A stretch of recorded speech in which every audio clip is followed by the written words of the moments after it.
he busted and then went and won the 220 event and cost us 25 grand. Yeah. I love progressive bounties, but the idea of a progressive, like, I don't even know how you would work out the EV of like trying to take out a player and what moves you'd make with, someone's got 250k on their head. That is crazy.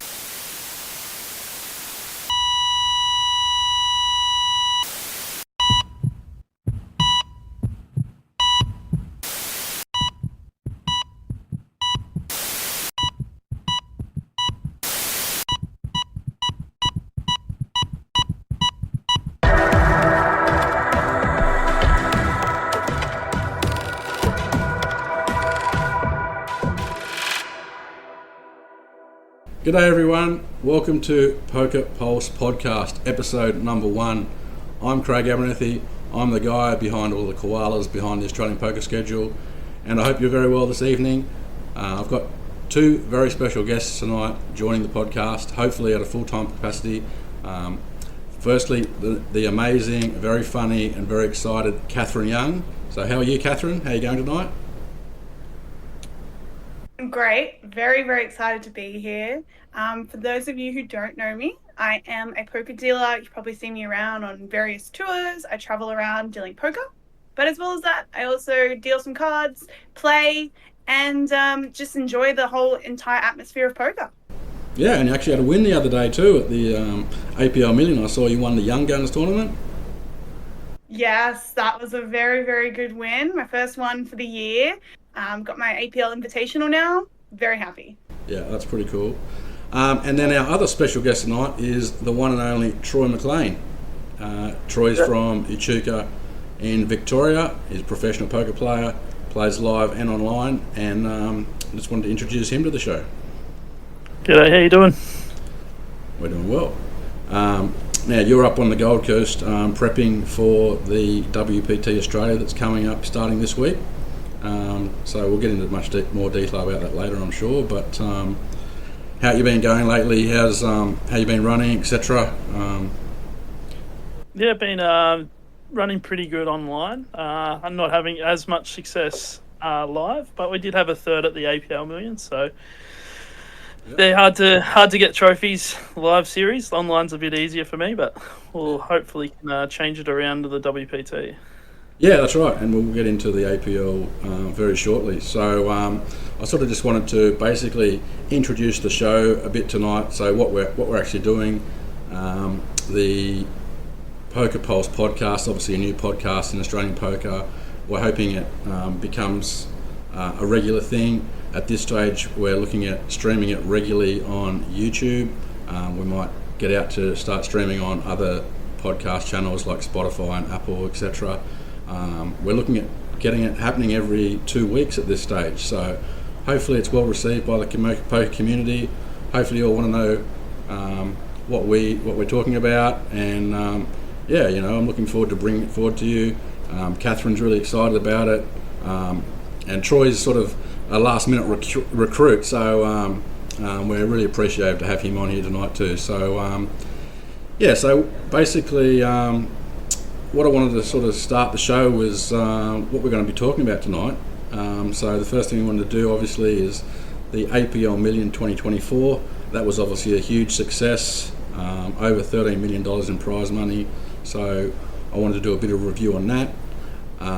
Then I wanted to just discuss the 1K fantasy a bit as well. So that ran in conjunction with the APL Million 2024. And that was quite well received too by a lot of players, so we had a lot of fun with that. So we might talk about a few details there. Then obviously WPT Australia, as mentioned, that starts on Thursday this week. That's going to be a huge event. The prestigious Mike Sexton Cup comes to Australia once again. All the WPT entourage, Lynn Gill-Martin, Danny McDonough, Adam Plisker, etc. They'll all be here. And then some big names as well, Stephen Song, etc. A lot of pros coming. Rampage, I've heard, is on his way as well, so we'll start talking about that a bit.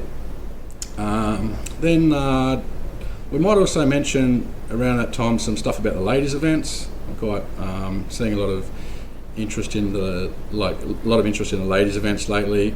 They have a really good event there. It looks like at the WPT Australia. We'll mention a few of the ladies in poker. And also we'll talk about the Tasmanian poker, what's going on there. And to wrap it up, we might just go through a few, whatever we come up with, basically. Some comments I've seen on Facebook, some feedback ideas, some other ideas Cathy wants to talk about. So let's get into it. The first topic that I just wanted to review was the APL Million 2024. So, Catherine, you were there, as you said.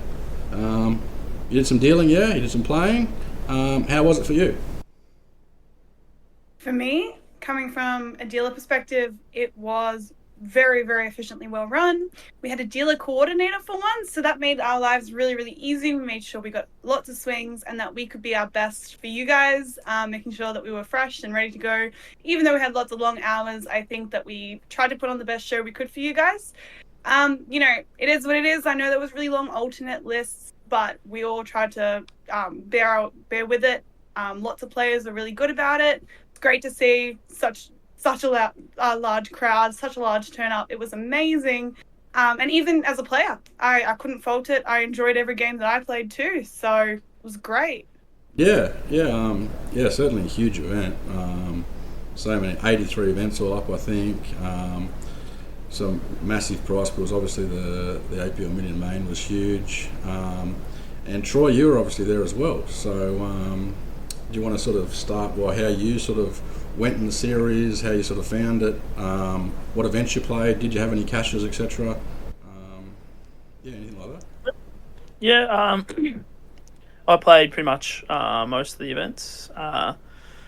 Didn't do very well in like the 5K and the Centurion, but come third in the 8 game. And you did? I had a few other deep runs, like in the opening event and the main event. Yeah, a few other cashes, but nothing substantial. Yeah, really. I saw plenty of photos of you on the reels. So yeah, you obviously played. You play obviously more of the higher buy-ins and stuff. Yep. And Catherine, you play more of the mid stakes and some of the lower stakes. And obviously that's yours is also dependent on your working commitments with APL. And Troy's obviously a pro, so he's obviously going to play the ones where he, in theory has the best ROI, and that's the biggest stuff. So, speaking of the larger buy-in events at the APL Million 2024, we obviously had the main event. I believe there was 10 flights in that, one single re-entry each. They ended up getting 3,160 runners, I think, from memory. 700 odd bag day 2, and it was Amin Riazadi that took out the main event and over $700,000. So yeah, that's a huge prize money. What do you think of that, Troy? What do you think of the prize pool and the numbers that they got? Yeah, no, I was very impressed. I do think they could have maybe even got more in the prize pool if the first few flights didn't finish till 4 a.m. So a lot of people skipped the first few flights because they didn't want to have to finish at 4 a.m. Yeah, did you have to deal any 3 a.m. finishes or 4 a.m. finishes, Catherine? Yeah. Thankfully, I did a 3 a.m. finish and didn't have to start till later the next day, but can definitely attest to quite a lot of players being at the end quite tired and throughout their sleep schedules very early on if you played an early flight for that, because the rest of the series, it's such a long one and you want to try and keep everything in check. But the first day of like 4 a.m. kind of finish means that everyone's sleep cycle was very bad. Yeah, I played one of the first flights actually, and it finished at 3:45 a.m. I think we bagged.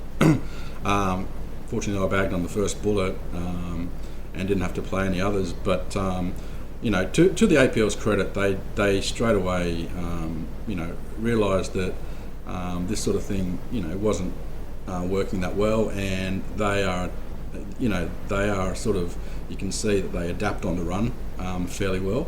And sort of, so they brought the register, they listened to players, they asked what their suggestions were, and they did bring them forward later on. So yeah, you're right, Troy, if those ones were started like that, they might have got a few entries, but in saying that, it was huge. So yeah, they obviously satellite people in from all over Australia all year round. So yeah, it's a huge success. The biggest, the biggest event in Australia. I think it's the biggest in the Somerset Hemisphere. So yeah, so that was well done by Amin. The Centurion. Now that was won by, who was that one won by? Was that won by Didier? Was that Dean. Dean, yeah. Dean, yeah. Sorry, Dean. They did a deal. That's right. Jonathan, Didier, and Dean made a deal. Yeah. I think Didier took the lion's share of the money, perhaps. But yeah, they did a deal. Jonathan Levy. So that was huge as well. They had they had 500 runners for that as well, didn't they? That's incredible. Yeah. 2.5K Centurion. That was huge. The Jackstar, was that won by Ken Damlakian?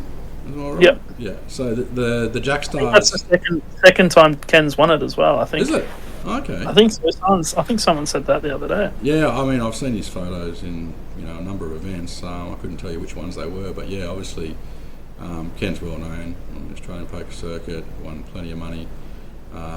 So the Jackstar is the $1,500 buy-in. They had 999 entries for that. Actually that was interesting too, because that was probably one of the ones where a lot of people were most critical just about the alternate list with that, because I think that also almost should have been a 2-day event where they had like 2 flights and then day 2.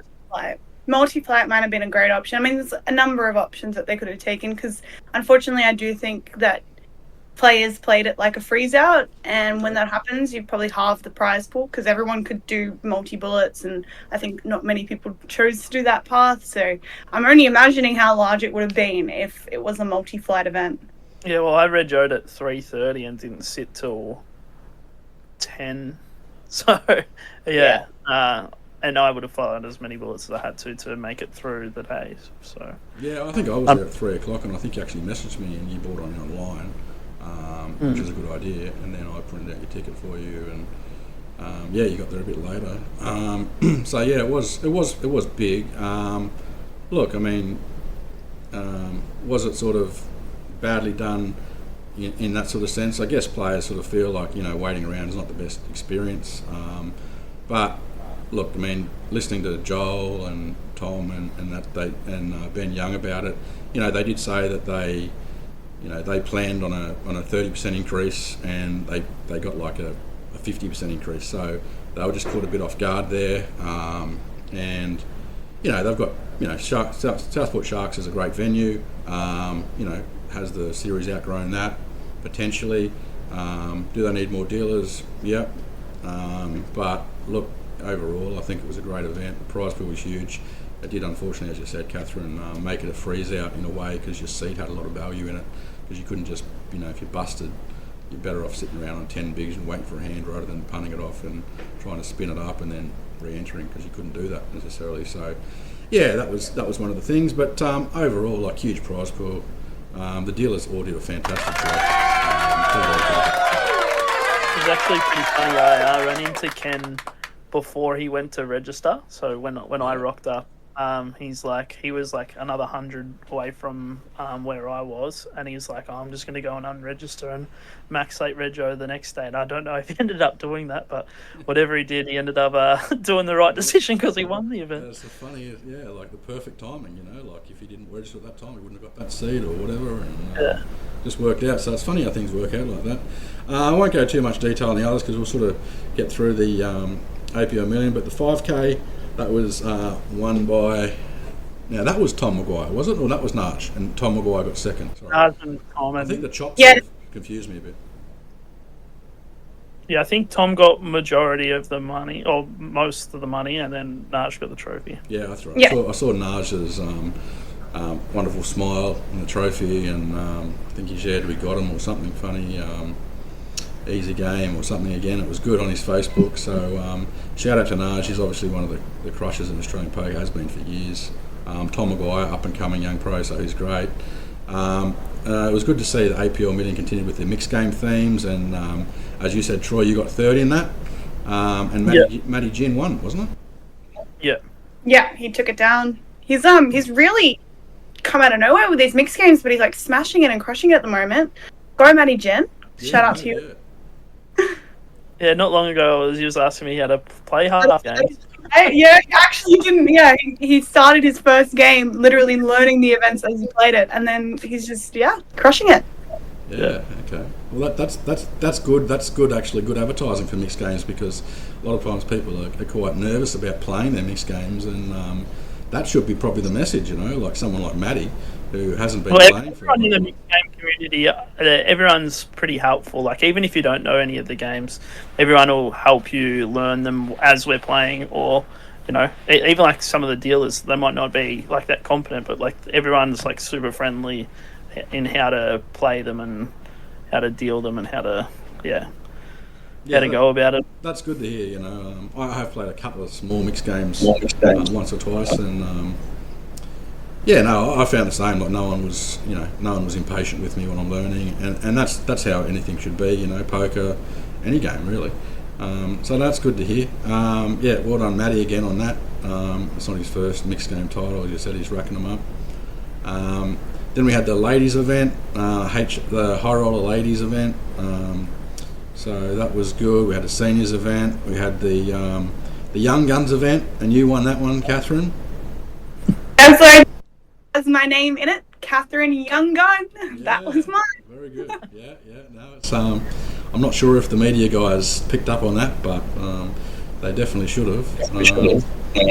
Saw some really good photos of you too there with Shem, and their social media was great as well. We had a few multiple winners, I believe. Ricky Crowson took out 2 events. I think he took out one of the turbos and the Ocean Poker, I believe, which is a new event where they use a 6 card. They had the player of the series. They chucked 100k in there for the series, so 70k went to the tier 1 players, which is anything over 600, I think, and then anything. Pretty sure Mike. Sorry, Mike win that.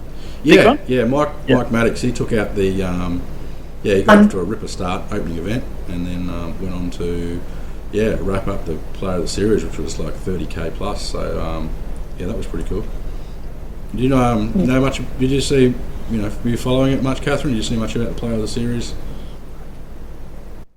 It was really good to see. I really liked the 3-tier element. It gave everyone a chance, and it was really good to see everyone quite competitive over it. I think it really brought a beautiful spirit of the competition. It gave everyone kind of a sweat, wanted to play more. I did see a lot of players playing events that they probably wouldn't normally play just for the player of the series, so that was really good to see as well.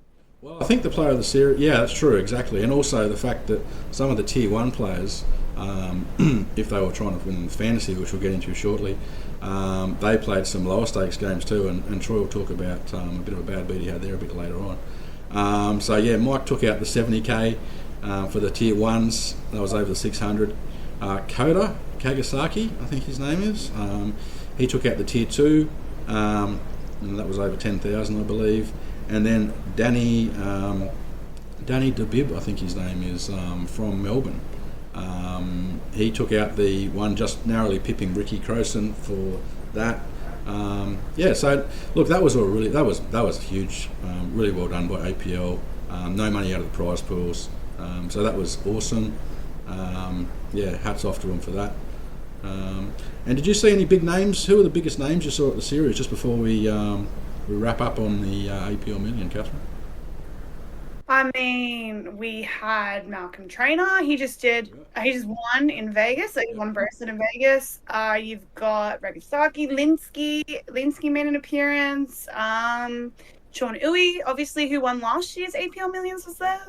Yep, obviously Troy Mclean was one of the big names there. But who else? Who were the bigger names that Catherine hasn't mentioned there? Troy, who were they? Bert Perry was there. Oh yeah, Bert. Yeah, famously Dylan Wayne 20 bullets last year or something. Yeah, Dylan Wayne was there. Pros, everyone was pretty much come in. Raggers, McCulley, all those guys. Yeah. I saw Stewie Scott was there. There was 2 previous Aussie Millions champs there. Aussie Millions main event champions, I should say. Stewie Scott and Shireen Vajarayan. They were there. Stuart Scott and Shireen were there. Van Marcus was there. Did you see him? Yeah, I did. Did you? Yeah, he's an Australian Poker Hall of Famer. So, Luke Martinelli. A lot of guys across the ditch too. As you mentioned Hamish Crawshaw, Charlie Hawes, Chin Chan, or Ken as they call him. He was there. So, yeah, overall, let's wrap up on that. But we could go all night. It was that big. But, yeah, so... but a bit of a segue into that was then the 1K Fantasy. So that was the first time we'd run the 1K Fantasy, basically because the pots was announced. There's obviously a point system for that, and I'm quite familiar with the way that they run a 25K Fantasy over at the World Series. Daniel Negreanu's on top of that. Daniel Negreanu just gets his... Daniel Negreanu's obviously got $40 odd million, and he's got a team of guys that just work out stuff for him and sort it all out. I don't have the luxury of that, but we got it together. The guys gave us some ideas and pretty much just used that. And we started with an auction. Jordan Bromley, of course, helped me with that.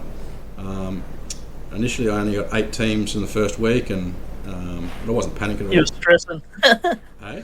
What was that? You were stressing out, thinking it's not going to work. Well, I wasn't stressing. I just sort of didn't want it to be an epic fail, And then, the boys got talking, and and then it was sort of all on, and then we ended up filling up 20 teams. So it was great, and we also got teams all over the country. You were part of a team too, Troy. How'd that go for you?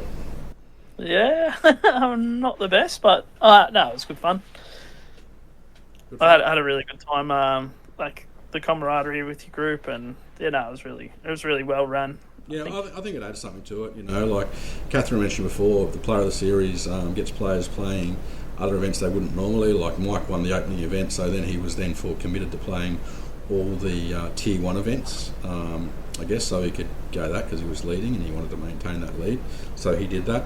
Then the player of the series, because that's tiered, therefore Mike wouldn't be playing any of the lower stakes. But for the 1K Fantasy, if you wanted your team to win, it was all points collectively, not in tiers. So we saw, as Catherine said, we saw people playing other games, and there was actually a bit of a side bet between two of the teams. Your team, Troy, and Bert Perry's team. What were the names of those teams again? Southport Sharks and what was my team called? The Lightning McLean, wasn't it? The Lightning McLean. Yeah, Lightning McQueen, but it was Lightning McLean. Yeah. The names were beautiful, and I love how you ran it. I love all the logos that the teams had and the patches that everyone was wearing. It was that was really good.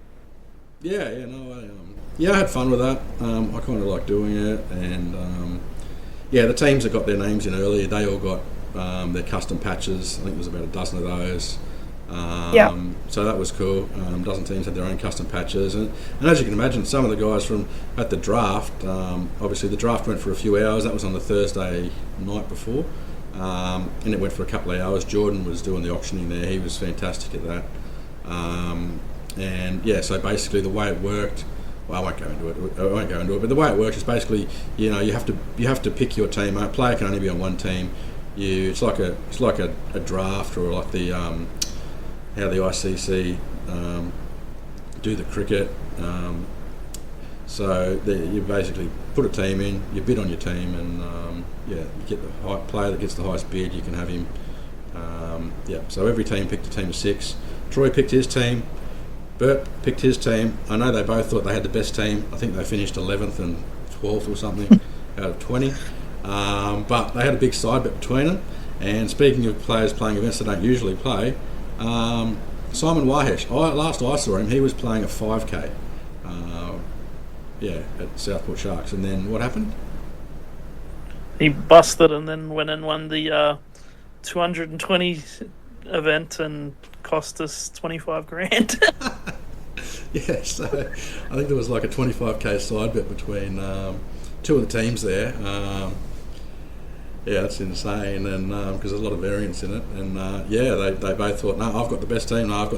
So I don't think the 25k was all one person or whatever, but people put in and they ended up having a 25k bet. Bert's team was behind by about, I don't know, let's say 200 points with a day to go.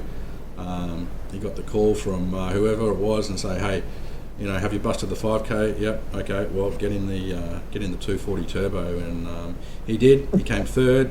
He got the points, and he got this team to win. And he probably didn't realise he only won. I think he got a nice little score of 1,200 for third or something. But 25K's changed hands based on his results. So that was good fun. It's actually 28K, but yeah. 28K was it? Geez. Yeah. Keeps going up. Yeah. Yeah. So, on that.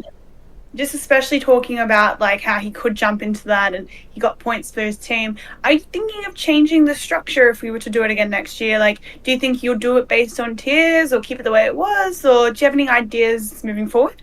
Yeah, I think overall we'll sort of keep it the same, but in terms of points, just basically the way the points sort of worked is someone that got third, so Simon got third in that turbo event, one of the last events, for example, got essentially the same number of points for the person that got third in the main event. Obviously one person beat 80. Well, he actually got more. He got more points than Malcolm. Malcolm come fourth in the main event, and he got more points for third. Yeah. So like because of the sort of the short turnaround we had this year, I thought it was just simple just to use the points that APL used because their points weren't terrible, but just like obviously we didn't know the field sizes were going to be that big either. So it was all. I think next year if you have like a multiplier for every 500 runners or for like tier 1, tier 2, tier 3, I think that would be the way to do it. So like the tier events, you have like a 3x multiplier, tier 2 event a 2x multiplier, and a tier 1 event just the stock standard points. And then if the event gets over 500, for every 500 there's an extra multiplier to that. I think that would probably be the way that you could structure it. Yeah, that's right. I mean, we'll get some sort of formula going or some sort of system. Did you have any suggestions, Catherine? Is that similar to what you were thinking? Very similar. I just like it was great. It was great to see, and I love that players were playing all different events. But just coming third in the Centurion versus coming third in a $200 game, I just want there to be some sort of giving you more of a advantage to play the Centurion over a $200 game for the players' fantasy. I think would have been just one little criticism on that, but other than that, I think the whole thing ran really smoothly, especially for the first time. But yeah, some sort of multiplier in there, like Troy was saying, just to winning a main event versus winning a $100 game just should be a little bit different there. Kenny Wang come 11th in the main, and how many points did he get for coming 11th in the main? Like I think it was like 110 or 100 points after beating 3,000 odd runners. He got 100 points. Your final table, the $20 hyper, and you get the same amount of points. Yeah, it seemed crazy, and I guess it was assumed by most of the players that entered this, that was sort of the way it worked, and sort of didn't really look through it. It goes to show how many players sort of look through the actual terms and conditions and look through the actual point systems, right? Because it was all sort of published out there. But what you see, and I think the players that did sort of do well in this, they were turned up with laptops to the fantasy at the auction. Like Dale Marsland's team, he wasn't actually there because he was still in Perth, but he sent Ashley Warner, and Ashley Warner was there, was all prepared, and those guys came second, and they sort of just picked all the lower stakes guys who knew they were putting in the volume, So I think they sort of just took advantage in the sense that they read through all that and they sort of understood it. And so, I mean, you've got to give them credit for that. They worked out beautifully, and so did obviously George Zhang and Rex, their team. They got 4 wins between them. Yes, they're all in smaller events, but that's a consistent team. They all wore bucket hats. It was awesome to see. They had the patches in every photo. Yeah, Catherine, go on. Team bucket hat. No, I was just saying that's what they want to be known as. They always wear the bucket hats. They're iconic in poker, so just shout out to them. Yeah, and they did really well. And you would have seen a few bucket hats on the table, Troy, or they sort of didn't really play much of the big. I didn't see them as frequently in the slightly bigger buy-ins, but yeah, I probably played once or twice with them, but yeah, not a great deal. They were definitely in the main because I played against George Zhang on day 2. I'm not sure if I busted him, but he busted on my table. And then obviously one of the bucket hat boys who wasn't actually in the team, he finished on the final table of the main event too. So it's good to see those boys. They all came up from Western Sydney. They're from the Hills area. Anyway, they got the most points of the team. There was $1,000 entries, let's say, and their team got 10,000, 50% of that 20k prize pool. And took it out. Dale Marsland and Dale Marsland's team got second. I Won't Million. He was with Ash Warner, I believe. Then Ricky Croson's team Osmus. He had Jasper Heinrich, who did really well in the low stakes. Ricky obviously himself did very well. They had a couple of guys that just didn't have a good series, but they managed to get in the third for points. And then who got fourth? Oh, it was the other Western Australian team. Dominic, one of my favourite names of the competition, actually, Dominic Nish's laptop. I thought that was a really cool name. Thought up by Dean Cox and Travis Endersby from Perth. So, that was really good. They ended up sending it to Dominic Nish, didn't they? Yeah. They sent him a screenshot of the logo and they told him all about it. It was obviously very topical. Obviously, Dominic Nish, for those who don't know, was the guy on the laptop helping allegedly helping Jonathan Tomeo win his main event when he got heads up with the laptop information on the solvers and all that sort of controversy. So that was a really topical name. I thought it was really cool. Dominic Nish didn't mind it at all. He thought it was quite good. So that was really good. They ended up rounding out the top four. But yeah, there was a lot of good fun had between them. There was a lot of overall performances. So the guys that I guess they didn't win outright the player of the series, but overall points when you combine all the points. Ricky Croson, he was first. George Zhang for the Premium Economy, he got second. Damien Stanley, he's from Melbourne.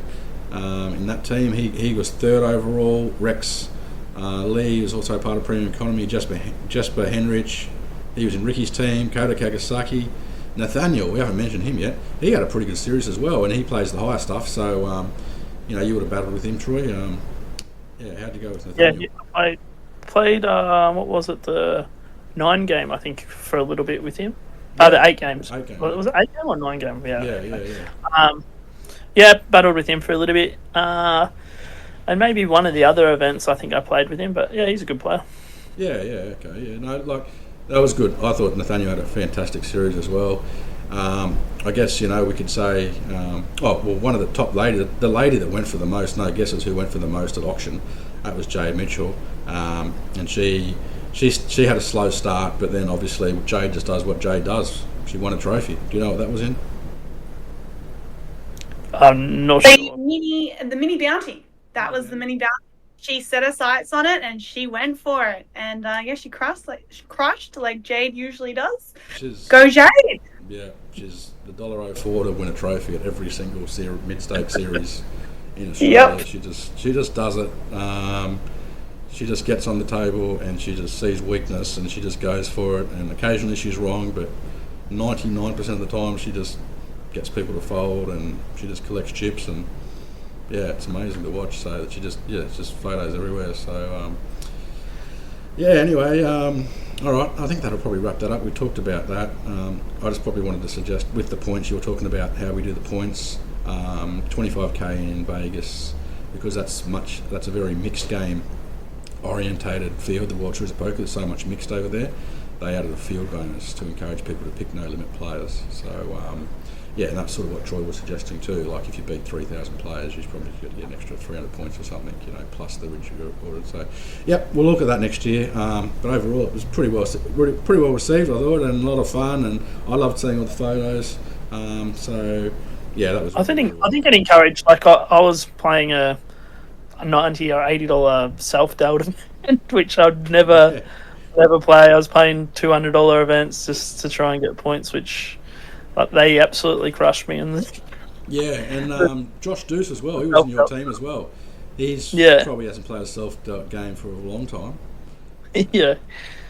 So we were in the streets, trying to get the points. But also too, it created a lot of friendships and that too. Talking to people. 100%. There was lots of group camaraderie. even like people in my group were like, "Oh, this is so good!" Like, I feel included. There's like, yeah, it was really good, really well done, Yeah, Craig. yeah. I got to meet a few people that I probably wouldn't have known before. Like I didn't Dale Marsden. I'd never even really heard of him. Which is sort of embarrassing for me to admit because you look at him and he's one of the AGs from Western Australia, and I hadn't really spoke to him before. I get this random message from a Dale Marsden. I'm like, "You want a team?" I'm like, "Okay, that's random." And but he knew what he was doing. As I said, they did well. So I met him. Dean Cox, all the Western Australian guys. It was great to see them. The guys from Sydney.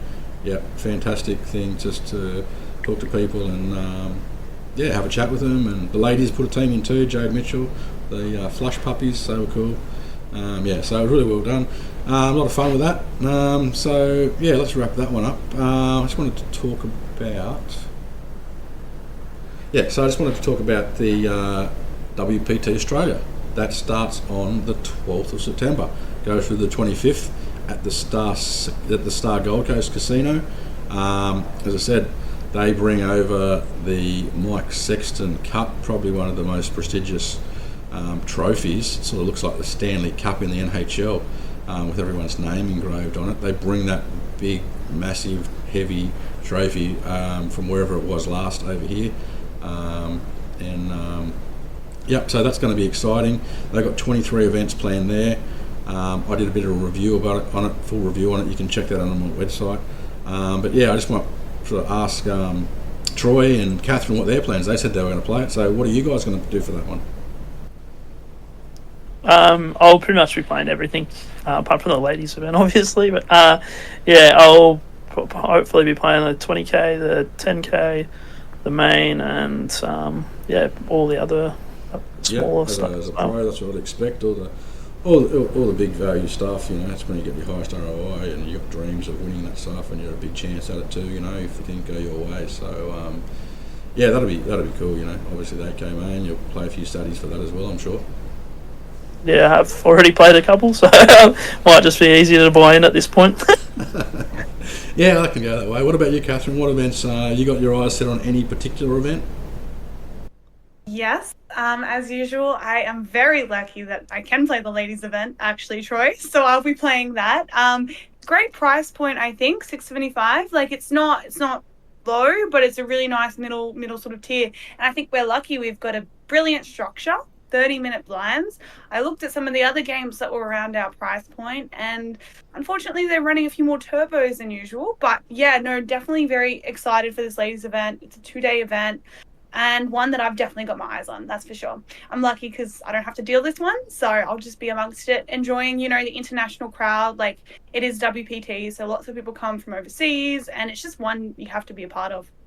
Yeah, that's actually a good point. You get the series off. It's one series that you definitely won't be working every year because you don't work for the Star.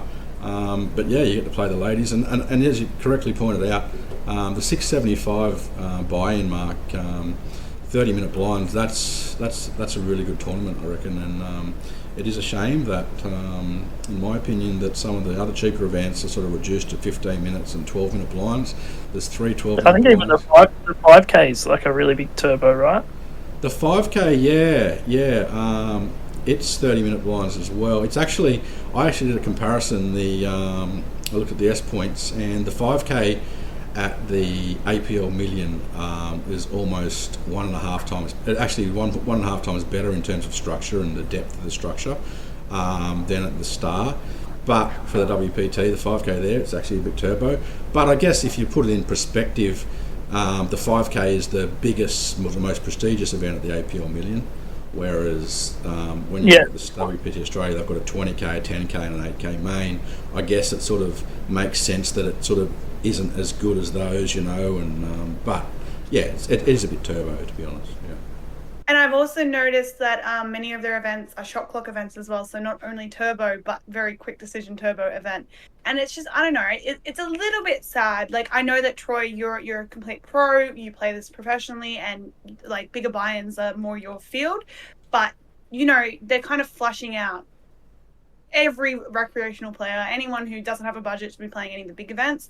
Because to me, the idea of playing an $800 event with 12-minute blinds, whereas I could find, the APL Million or other series that are offering $400 games with 25-minute blinds. So it's just, I don't know, it's a little bit disappointing there. But other than that, it's really exciting to see the much bigger buy-ins. They're really well structured.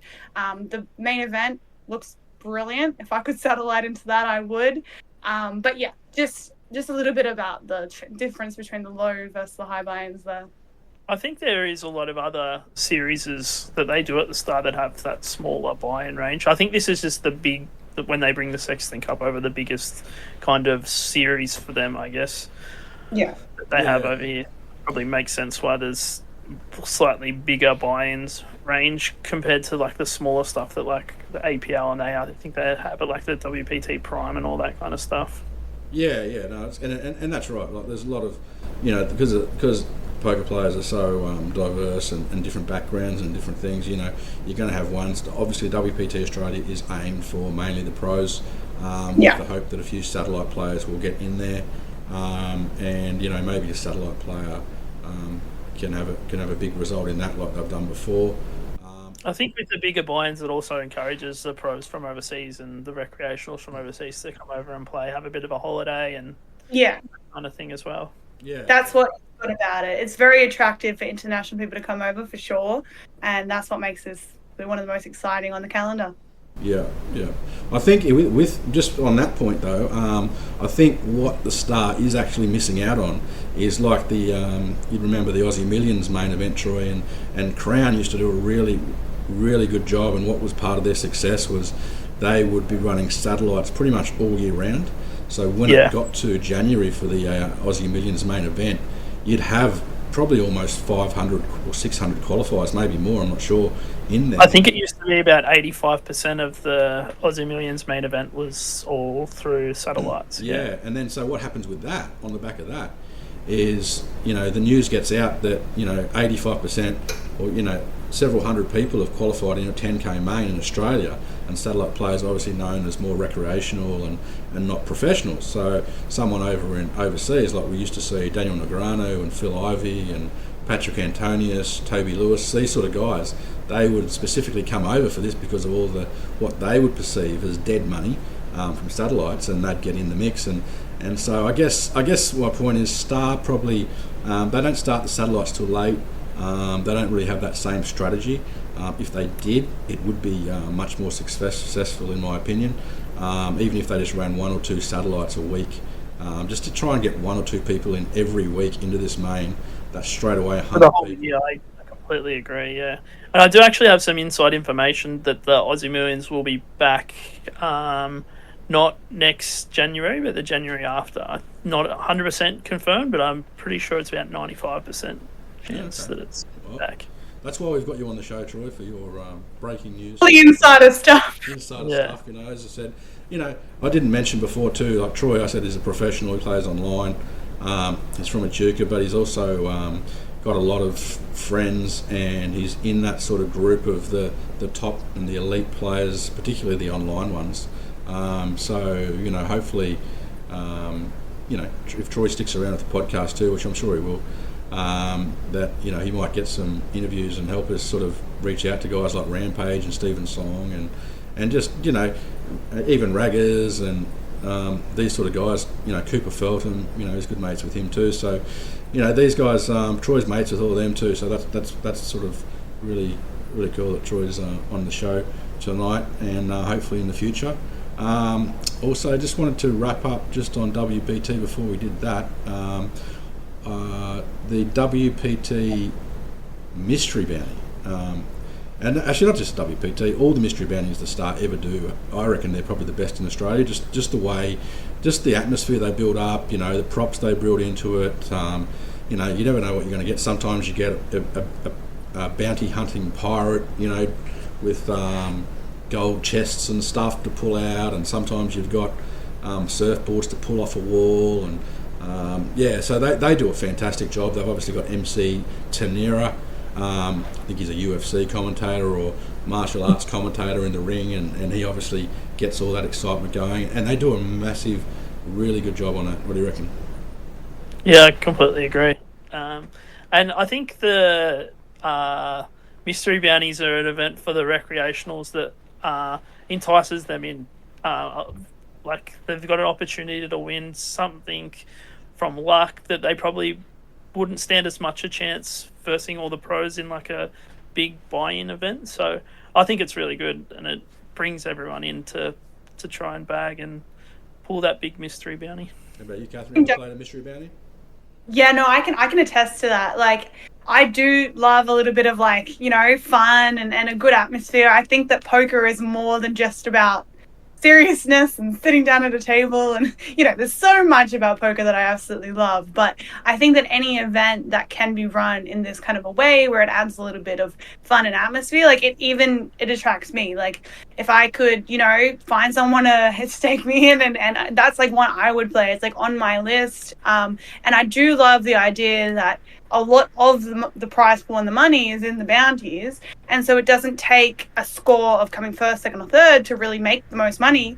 You can just get lucky, get one player out, and bink, you're kind of already winning first place just by taking a person out. So I think the Star has been running that very successfully in the past, and even like Malcolm won the bracelet a couple of months ago. Really bad bounties. He won $1 million US, but the top prize in the bounties was $1 million. So he only ended up winning, I think, 11,000. I think all his bounties were $1,000 min cash bounties. So imagine if he had just plucked like the $1 million mystery bounty and then won the event, it would have won like $2 million, which it's pretty crazy to even think about, really.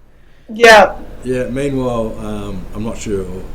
I'm sure I saw it, but I can't remember who won the actual. There was one. I think there was two $1 million bounties, but I'm sure at least one of those guys was a recreational. I know that was the way last year, and that's as I said, that's why they're there.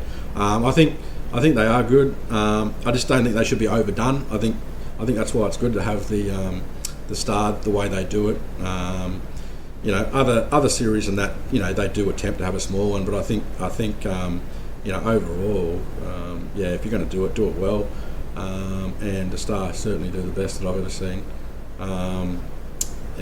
In the future, I'd like to see, even online or live, progressive mystery bounty. I think that'd be a really cool concept. Like, imagine pulling like a $500,000 mystery bounty, 250k goes on your head. So if someone takes you out, they get 250, and then then 100. Yeah, I think that would be a really cool concept. That's a cool idea. I'm not sure if that's something. This is brilliant. Yeah. I actually love this. What? Yeah. Honestly, no, I think you just, I don't know. I love progressive bounties, but the idea of a progressive, like, I don't even know how you would work out the EV of, like, trying to take out a player and what moves you'd make with, you know, someone's got 250k on their head. That is crazy. Because then, like, mystery bounty, the whole point of that is you don't know anything, right? But progressive, but you take that person out, and then you still get a chance to open up a mystery as well, which is, it's cool. It just adds another completely different layer to it, I think. It'd be really interesting and cool. It does sound like a lot of fun too. Yep. So just to cover off WPT, as I said, the ladies event is probably. I think that's a great event, and it's good to see you playing that, Catherine. I'm really looking forward to the event we haven't spoken about yet. That's the Shane Warne annual trophy. Call it the Shane Warne one dayer. Obviously, a tribute to Shane and how much he loved poker and his relationship with WPT and poker in general. It's a charity event as well. I believe a lot of the money goes to the Currumbin Wildlife Sanctuary, unless they've changed it. It might have changed this year. I'm not sure. And I think it's actually, I'm going to play it. I think it's actually on my birthday this year. So I think it was last year. Yeah, I think it's $880 buy-in. It is a bit of a turbo structure, but that's what it's designed to be. It's called the one dayer. I think it's 23-minute blinds and a $23,000 start stack because it's Shane. Did Chad win that last year, or was that the year before? I think Chad won it the year before. The first year it ran, I think. Yeah. I can't actually tell you. It wasn't last year. I remember who won last year. Yeah. For some reason I thought it might be one of the New Zealanders that won it last year, but I can't remember. But yeah, Chad definitely won it. It's a really cool trophy, white cricket ball, presented beautifully on a WPT trophy. So I'm looking forward to that. I'm not sure if I'll break out the Shane Warne outfit again. I probably will. The Shane Warne hat, Shane Warne cricket shirt, etc. I look forward to it. I just think it's a fun event. $880. Sign me up. And yeah, supports the charity. They do a really good job with that as well, the Star. So that's good to see. So just to wrap up WPT, unfortunately the third year in a row that the likes of some of the most elite players like Linsky and Naj won't be able to play it just because, some whatever reason, there's some unexplained bans that are, there's a whole website on my page. If you go to that and you look at the top, there's a thing about a petition to get them unbanned.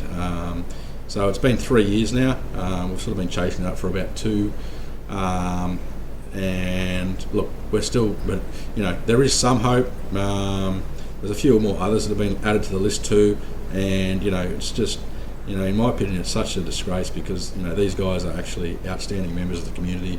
They don't deserve any bad talk about them or anything like that, and everybody knows that they're good people anyway. There's no sort of anything like that anyway. But so that's a real shame. It's very disappointing.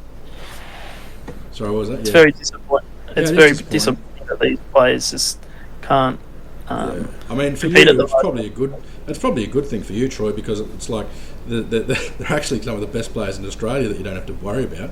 I mean, it is at one point, but to be the best, you want to beat the best, right? So exactly, that's not the point. And none of the pros are actually thinking like that, I'm sure. So we want to get the fields as big as we can, I guess. Yeah. I saw Naj post a funny video last year because he got banned, and so he decided to go on a trip and play at a different place because he was like, the Star's going to ban me, then I'm going to go off. He went to Vegas. Yes, that's WPT in Vegas. I've actually been banned from the Star Casino, which was my local game where I usually play all the tournament series. So, hi, I'm Najim Majez from Australia, first time in Vegas. So I'm here just for this WPT. And that's what we're about. We've got about 6 mil, so see what happens. Good spot, 260 people left. Well, actually, the main reason is in Australia, there's a big ban in the casinos, and they're banning a lot of players for no reason, provided having missed out the WPT there really frustrated me. So I was like, I'm going to Vegas. Yeah. I mean, he's not been anywhere else in the country, anywhere else in the world. But obviously, unfortunately, in the way, the regulations and rules and all this sort of stuff, these things can happen. They're disappointing. They're a disgrace, in my opinion. It really makes me angry. But that's the way it is for the moment. We're hopeful they'll get out of that, and they'll be back playing soon. Obviously, the Star's been reported recently too in the news about having a lot of issues internally, particularly with finances, and it seems to be like a rotating door at the top. People just leaving and new people starting, and it's a real shame too, because none of this stuff that's caused is actually anything to do with poker at all. It's a real shame when poker starts getting affected, and that might be part of the point why there's a lot of turbos as well, due to responsible gaming and time restraints and stuff like this sort of crap, where it's you shouldn't be gambling for more than 12 hours or something when it's poker. When you buy in, you're not constantly putting your money in for 12 hours straight. But the people that make up the rules don't understand that.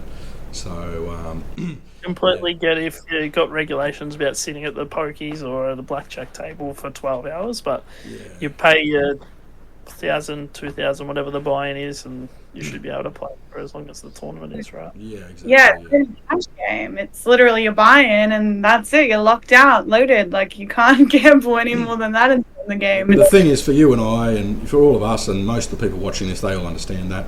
Unfortunately, we don't make the decisions, and it's hard to get the people that do make decisions to listen. Look, that's the way it is. It's a shame that this sort of stuff affects poker, but that's a bit of a segue actually to the next topic that I wanted to talk about. This one will only sort of be a short one, but basically some really good news in Tasmania. So November last year, Tasmania got the bad news. The Tasmanian Gaming Commission came in basically and said pub poker's gone. There was, I think, maybe some operators or someone doing something where they were trying to create some loopholes around it so that people could play. They weren't deliberately trying to do anything wrong, but they just wanted people to play. And then the Tasmanian Gate Commission basically came in. They saw that there was a few loopholes being broken here, even though they were only minor. They just banned poker completely. And then until about July this year, I'm going to say, might have been June actually, that's all been now undone, and the rules have been put in place that pub poker or social poker of $250 buy-ins and less is now excluded from the Gaming Act completely. Poker operators are allowed to take a rake now, and that was the main concern. That's now been allowed. $250 single entry with a re-entry. That's happening in Tasmania. I've seen some events lately. Big shout out to Bullets Poker League, Tasmanian Poker League, and Australian Poker League in Tasmania. They all fought to get that back for their players and their jobs and everything like that. They've done that. They've got something. It's not perfect, but it is a huge thing. So that's really good. And obviously you guys would agree with that. But what I wanted to ask Troy is, you would remember the heydays in Victoria playing when Crown was really good. And yeah, it's kind of sucks.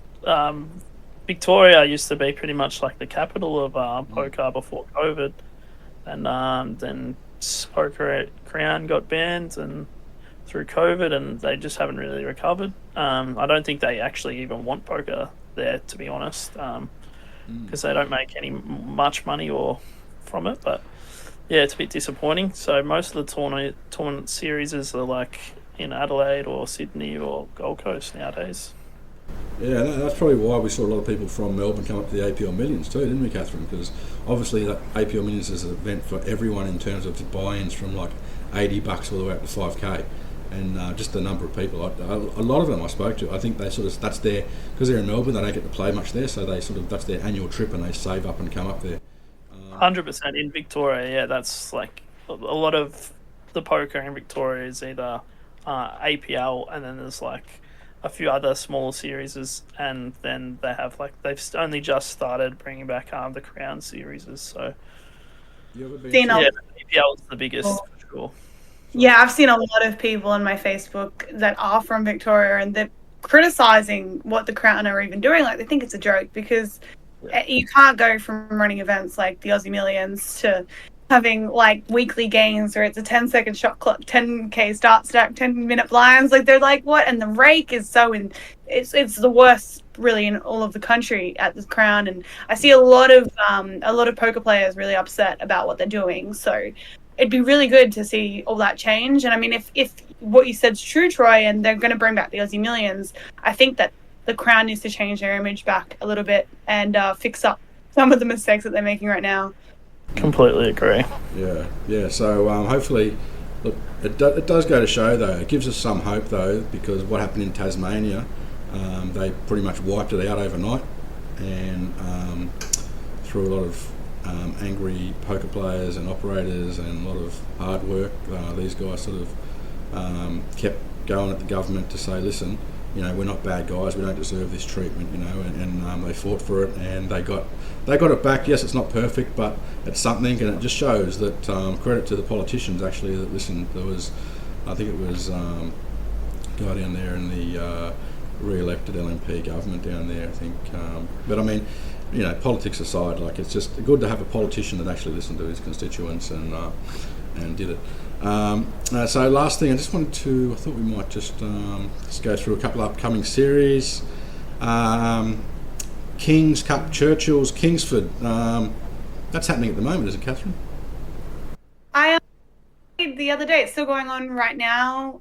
Played a couple of events. This one's a great one for all the smaller buy-ins. Like, the structures are beautiful. You've still got half-an-hour levels, 40-minute levels for the main, and price range below 500. So, but you still get all the Kings regulars coming. People who would normally play large events can come. Recreational players. It's one of those games for everyone, and it's a great series at the moment.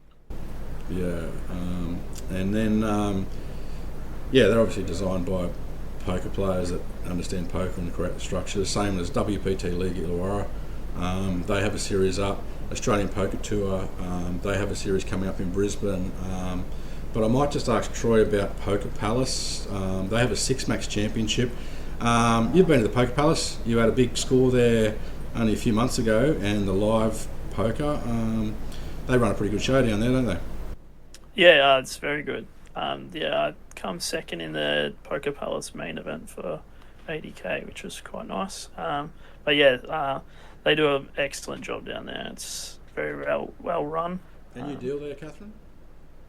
Yeah, I dealt for the APO, and sometimes I deal for the weekly games down there. I can attest to the professionalism of the room. I think the APO earlier this year was possibly one of the greatest events that's been run, and it was just the first time they did it. Just the level has always been one pip above. It was a really well run event, and looking forward to all the upcoming ones there. They usually have one every 3 months. So yeah, they've got a six-max series coming up. As I said, Australian Poker Tour. They've got their Super Series in Brisbane. It's in just 3 weeks' time. Voco Hotel. It's not at a pub or club. It's at an actual hotel. And you know, it looks like it's going to get some really big names there. I can't sort of say too much because I think they're going to make some announcements in the next couple of days. But they already said that they're having the State of Origin there, so you can imagine the names coming for that, and sort of a couple of players as well that are that pumped that used to play it 12 years ago. They're coming out of retirement for it, they said. So, you know, that sounds cool. They've got the Lord's Poker Tour again, which they had in Sydney.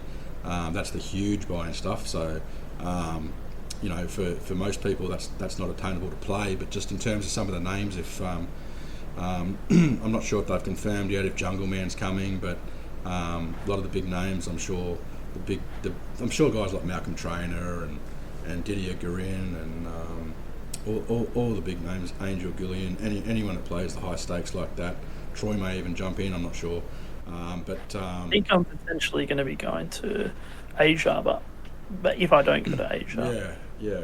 Cheers. Well, there's the other APT over in Asia, Asian Poker Tour at the same time, so they sort of clash at the moment. Then just to sort of move through it, the Ville. That's sort of like they claim that's they call that the Poker in Paradise in Australia.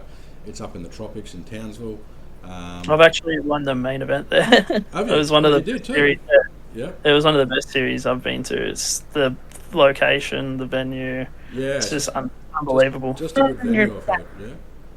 100%. It's I've actually won most of my trophies there as well. It's a great series, but the location, like, it's one of those series where you can sit on a poker table and someone could have gotten 5 bad beats in a row, but you wouldn't know because everyone is in holiday mode. Everyone is just living their best life, and it's the 8 best days. If you come for the whole series, it's honestly beautiful. Like, the weather's beautiful. Even just a view from your hotel at the casino, you just look out over like an island. It's like breathtaking. Magnetic Island, yeah. You'll be seeing Magnetic Island, yeah, that's right. So no, it sounds like a lot of fun, really relaxing. Obviously, it's pretty easy up there too. If you guys have, you've both won a lot of trophies up there, and I mean, I should go up there because I need to win some more trophies. But no, I mean, like, obviously, you obviously win trophy. I find I win more when I'm enjoying myself. So the main thing is if it's a place where you enjoy, if you're that sort of player, like you enjoy it, you'll probably have some more success. So that's cool.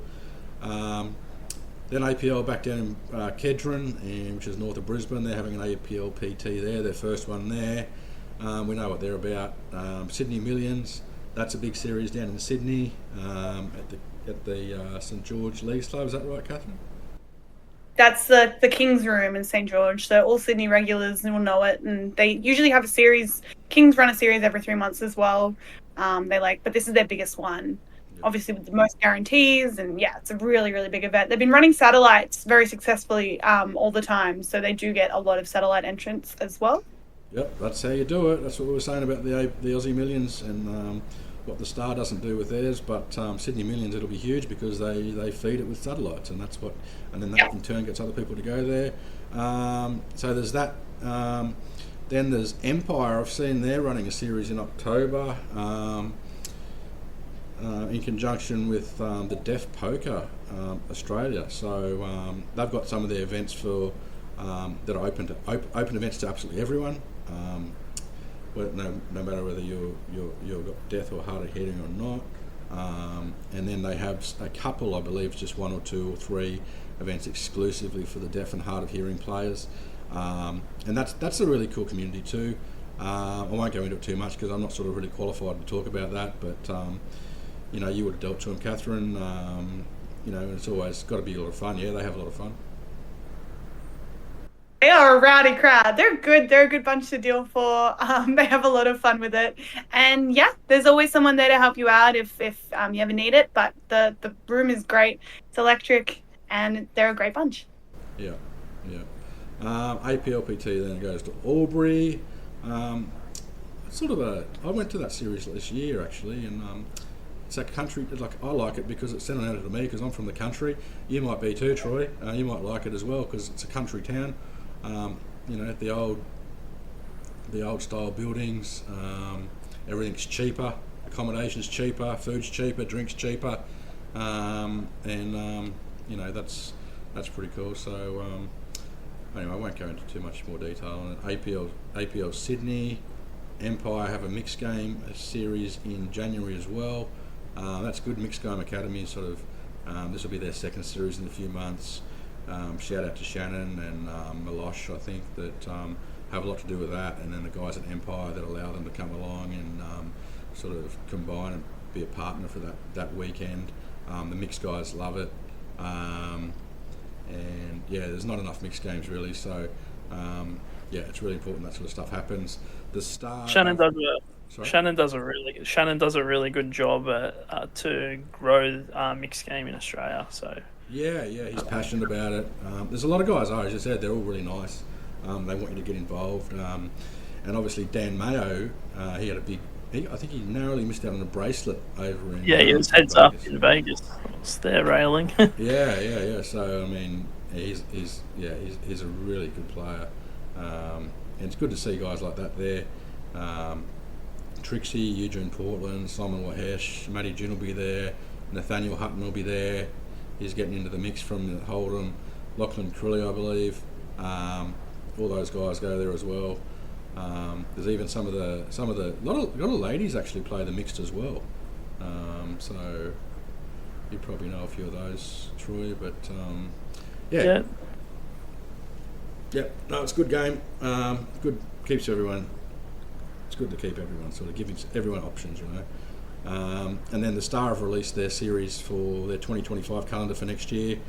And then also other operators like Southern Poker and Gambia Poker.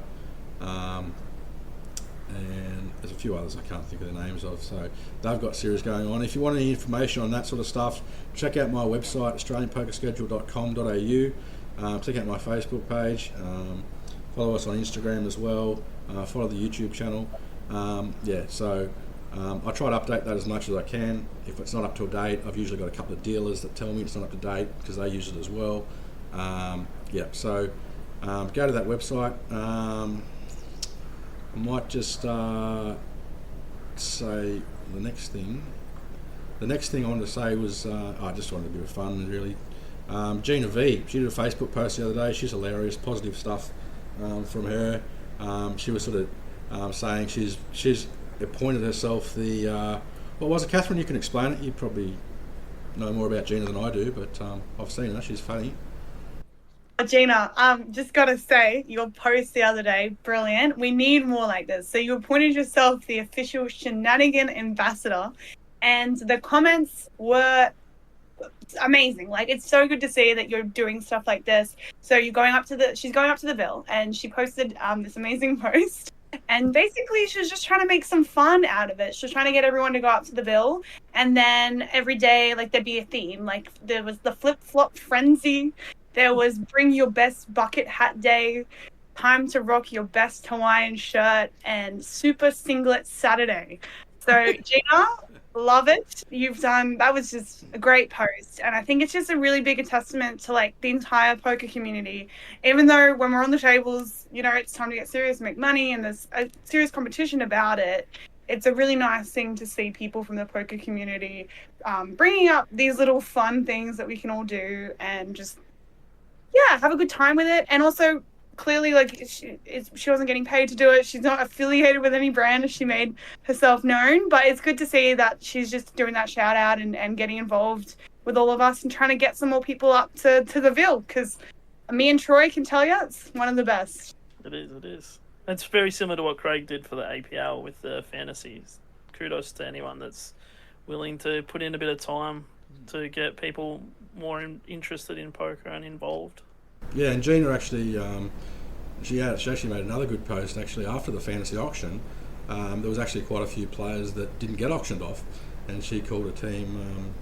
She said I wanted to put a late entry in and call them undrafted, and there was quite a few games in there that didn't get picked. I think Chris was an Enos Dippo was one of them, and so that was really good funny post as well that she did. So she's great at that. There's a lot of people in poker, as we said, that they're not acting, they're just being themselves. That's who Gina is. She's not trying to be funny. She just is. You know what I mean? Like, and that's what I like about Gina. That's what I like Catherine and Troy. Like, just people being themselves, and if everyone be themselves too, like, you just don't realise how funny you are sometimes. Like, there's a lot of other stuff that people on, shout out to guys on Instagram like Mike Maddox, he's Mike.mdx, and Shem Goltz, he puts some fun stuff up there and his results. Troy obviously puts his up there, his 5-bet bluff on Instagram. And there's the guys from the ACP crew, they call them, up in Brisbane, Krill Dog, Lachlan Curry, Nathaniel Hutton, I know not everyone's like social and into social media and stuff like that, but it is good that the guys that are, and the young guys particularly, they have a bit of fun with it, and even the older guys like myself, and we have a bit of fun with it too. Me, like, guys, if you have anything that you want to send in, if you have anything funny that you've noticed that's happening in the community, or if you really just want to get us talking about something, like, send it in. Like, this is what this podcast is all about. It's not just about poker. Like, we are here to discuss other things as well. If there's someone you want to see on the show, or just really anything in general, send it our way. That's what we're about. And keep making the posts and having the fun with it. Yeah, and as I said, Troy's got some good contacts and stuff. So if you want any guests or anything like that, Troy's probably going to get a lot of guests on the show if he can. And also we might have other hot poker people on the podcast as well, because obviously we've all got other lives and stuff as well. So if Troy's playing 3 or 4 days in the main event at WPT, what he hopes he might be able to do another one in a couple of weeks. So we might have a standby in there. So we're an open sort of community. The podcast, we're going to have a lot of fun with it, and anything you like, send in suggestions.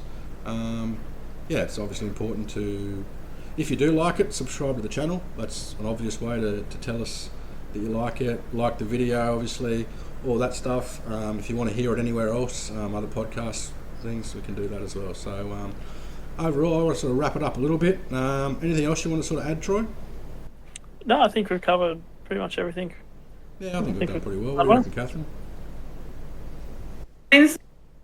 We've got a lot coming up. We have other things planned, so stay tuned. Just going to say that. Yeah. And I just wanted to say too, I didn't really know Catherine very well until the APL Millions player party, where we went up there with the guys, and there was probably 100 people up there, and amongst all the noise we had a bit of a chat about what Catherine loves doing in poker, and I didn't realise how passionate she was about it. I just really knew her as a dealer, but obviously, and as a player as well. But there's plenty of people like that in poker that can have a lot to add to it. So if you want to get involved with something, don't be afraid to do it. Phoebe Yann's another one. Taylor Pickles, they're dealers as well that play. Just off the top of my head, we're really blessed with people in Australian poker, particularly the women. We haven't mentioned Shelley yet, or really much Jade. But yeah, there's a lot of really cool people. Anya Asma, a lot of cool women in the poker scene as well. So, don't be afraid to get in touch or make any suggestions or tell us anything you don't like.